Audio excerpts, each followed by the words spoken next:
Media మిత్రులకు నమస్కారం. నిన్న జరిగిన ఎలక్షన్లో తెలుగుదేశం పార్టీకి వచ్చేసి బ్రహ్మరథం పట్టి ఓట్లేశారు.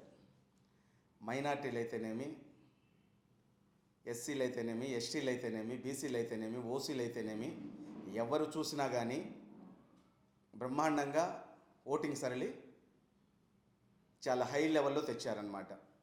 పోయిన ఎలక్షన్స్కి ఈ ఎలక్షన్కి 2019 ఎలక్షన్కి 2014 ఎలక్షన్స్కి మెజార్టీ పెరిగింది. ఈ పెరగడానికి కారణం ఏంటంటే చంద్రబాబు నాయుడు చేసిన మేనిఫెస్టోవల్, ఈ సూపర్ 6 పథకాలు అనేది ప్రజల లోపలికి వచ్చేసేసి చాలా చొరబడ్డాయి. దానివల్ల వచ్చి ప్రజలు వచ్చేసి ఓటింగ్ సరళి ఎక్కువ శాతం నమోదయ్యింది అన్నమాట. ఈ వైసీపీ పాలన, ఈ రాక్షస పాలన అంతం కావాలనే ఉద్దేశంతో కూడా ఈ జగన్ అనే రాక్షసుని ప్రారదోయాలనేసేసి ఉద్దేశంతో బ్రహ్మరథం పెట్టేసేసి అందరూ ఓటింగ్ చేశారు. మెయిన్ వచ్చి స్టార్టింగ్లో వచ్చి పోలీస్ వారైతేనేమి, ప్రభుత్వ ఉద్యోగులు అయితేనేమి, ప్రతి ఒక్కరూ కూడా వచ్చేసేసి సైకిల్ గుర్తుకే ఓటేశారు. అలాగే ఇప్పుడు మేము చూసుకుంటే గతంలో నుంచి తెలుగుదేశం ప్రభుత్వం అనేది బీసీలకు అండగానే ఉంది. ఇప్పుడు కూడా బీసీలకు అండగా ఉండి 50 సంవత్సరాలకే ఇప్పుడు వచ్చి మనకు పింఛన్ కూడా ఇస్తున్నారు. 50 సంవత్సరాలకే వచ్చేసేసి పింఛన్ కూడా 4,000 రూపాయలతో అమలు చేస్తున్నారనమాట.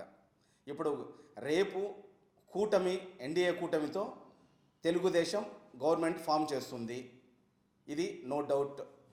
తర్వాత ఇక్కడ లోకల్గా అయితేనేమి, కడప లోకల్గా వచ్చి మా తెలుగుదేశం పార్టీలో ఉంటూ మా తెలుగుదేశం కుటుంబానికి వచ్చేసి అన్యాయం చేసిన వాళ్ళు కొంతమంది ఉన్నారు.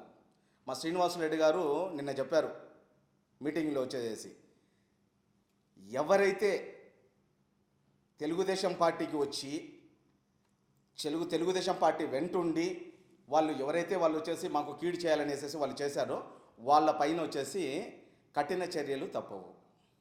మా వెంట ఉండి మాకు వెన్నుపోటు పడవలసిన అవసరం లేదు. అది తర్వాత వచ్చి మెయిన్ ఉద్దేశం ఏంటంటే మాధవిరెడ్డి గారిని ఒక మహిళ అనే ఉద్దేశంతో బ్రహ్మరథం పెట్టేసేసి ఓట్లేశారు. మాధవిరెడ్డి గారు ఎమ్మెల్యే కాదు, మంత్రి కూడా రేపు అవుతుంది. రేపు వచ్చేసేసి ఈమె కడపకి ఏమేమి హామీలు ఇచ్చిందో ప్రతి ఒక్కటి కూడా ఆమె మేనిఫెస్టోలో ఏమేమి హామీలు ఉన్నాయో ఆ మేనిఫెస్టోలో హామీలు వచ్చేసి ప్రతి ఒక్కటి కూడా నెరవేర్చేస్తుంది అన్నమాట. ఓకే, నమస్కారం.